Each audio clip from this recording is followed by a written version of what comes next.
Okay, our next step, we're going to be filling the container. We've moved it out to the yard now. And this is a very important area. There's quite a bit of confusion between potting mix and potting soil. For an earthtainer, you want a great deal of porosity and airiness in the mix. Potting soil contains that, topsoil and so on, and that can become very soupy and thick and so on, and not drain very well. So be sure, if you're going to use a commercial variety, that you look for the wording mix. And here we have two different brands, and you can see it's clearly stated mix. These brands also come in potting soil, so again, make sure you select potting mix. So our next step here is we're going to fill the earthtainer with water, and then we're going to add in the potting mix as we continue to add water and moisten the mix. It's very important to pre-fill the wicking basket properly. We want to get a very nice tight amount of potting mix firmly implanted into the wicking basket, because that then becomes a fountain for which the water will flow up through and disperse itself into the rest of the potting mix. So what we're going to do is load the wicking basket. I'm just using a flour scoop here to scoop in the mix. And then Gary, if you want to start pressing that down into the water. Want it nicely compacted down in here, because again, this is going to be the place where the moisture will come up through and disperse itself throughout the container. So I'm going to now, once we've got the wicking basket filled, I'm going to be scooping in potting mix here throughout the rest of the container. Now that we have the wicking basket filled with the potting mix, our next step will be to add layers of the mix and build that up in the container. It's important to continually moisten the mix as you're adding it to the container. Gary, would you add some water in here? If any of you have ever mixed products like Sackcrete or ready-mix concrete, this is a very similar process where you want to make sure you get a good distribution of moisture throughout the mix as you're working it in.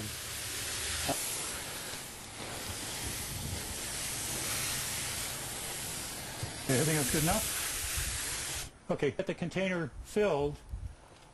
The filler tube here is where you use the hose to add water, and you add the water until you start to see a small amount come out at either of the two overflow holes that we have previously drilled.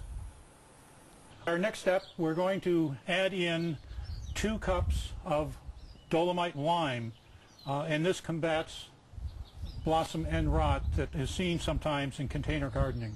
There are a couple of choices that you can use, but you need to make sure that you pick a product that is labeled agricultural lime or dolomite lime. So we'll add 2 cups of dolomite lime here to the top 3 or 4 inches of the soil, and we'll trowel that in.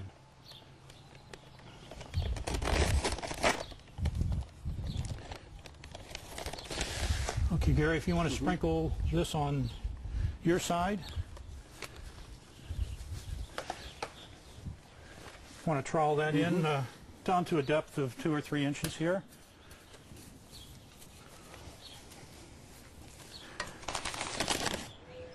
Our next step is to add in our fertilizer, and again, contrary to traditional in-ground gardening where you sort of disperse the fertilizer around the plant, what we're going to use, a technique here, is to use a fertilizer strip, and we place the strip at the furthest point away from the wicking basket. Now, there are a number of good organic fertilizers I like to use.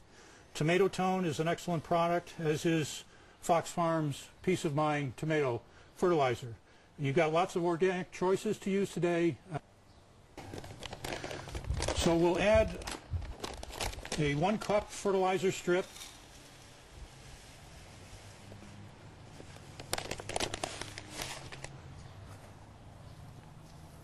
along here.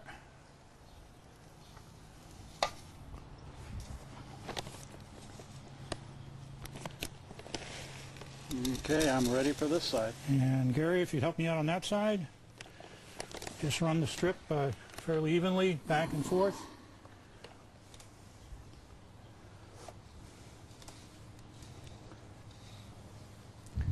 And then what I do is just take my hands and just cover over maybe a quarter inch, half inch of potting mix on top of the fertilizer strip. And that way the fertilizer strip will be getting moist as the potting mix is wicking up water from the wicking basket. We've now got our fertilizer strips installed on both edges of the container, and got a little bit of loose potting mix on top of that. Our next step will be to lower the moisture barrier. So if you take that out and just slide it down, again here it'll stretch out a bit because remember we've angled the legs down, but that's okay. We need to make a cut here in the moisture barrier to go around the filler tube. So we've got that done. And now we'll just take and lower this down. Pull it back over. Okay. And we'll stretch this out. Oops. Can you get it? And the top should just clip on. So our next step will be to place the tomato plants. In this container, earthTainer, we're using 2 plants today. Gary, you want to describe them? Cherokee Purple, and we have Nevis Açorian Red. And both these varieties you can receive from TomatoFest.com. They're good heirlooms, very good varieties. You have a red and a purple variety. So now in terms of placement of the plant, we want to look at the center area of our lower hoop here and just draw an imaginary area and just carve an X into the plastic mulch here.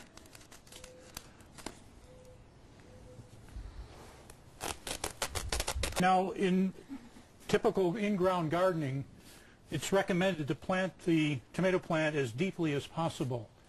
In the earthTainer, what I've found is that we don't have to plant deep.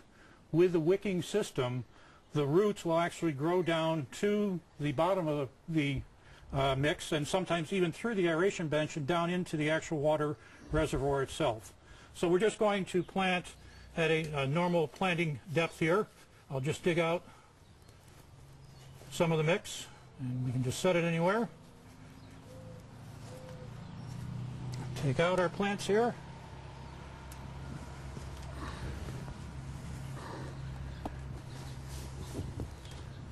Break up the root ball just a little bit. Insert the plant up through the hoop. And then scoop the mix back in. Pack it down firmly around the tomato plant. And then the last step is to take the mulch and try to cover as much of the surface as you can. Again, our goal here is water conservation, and why give it up to evaporation needlessly? So we want to recover this entirely to keep as much moisture within the earthTainer as possible. And let's see, we need just to hit it with a little bit of water, Gary. This is the only time you will ever top water the earthTainer. Here, just right on the plant. And here we just want to have a good mix of the potting mix and the planted root ball. And again, then any excess there will drain off into the water reservoir. So now we have a self-sustaining engine here, if you will, of water in the water reservoir, wicking up through the wicking basket and distributing throughout the potting mix to the plants' roots. The roots will grow and absorb and drink up just as much water as they want, and the result will be a very, very good, robust, and healthy plant growth. And how long did it take to put all this together, you think? Well, it takes normally about an hour and 15 minutes after you've done the first one. Today it took a little longer for ours, but once you get a system going, for example, I take and pancake 3 of the aeration benches together and drill the holes through 3 of them at one time.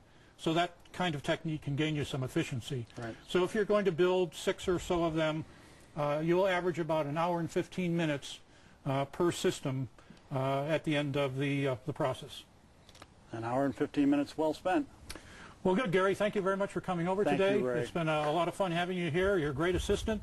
Now you can go off and build earthtainers to your heart's content. I love it. Thank you very much. Okay. Thank you.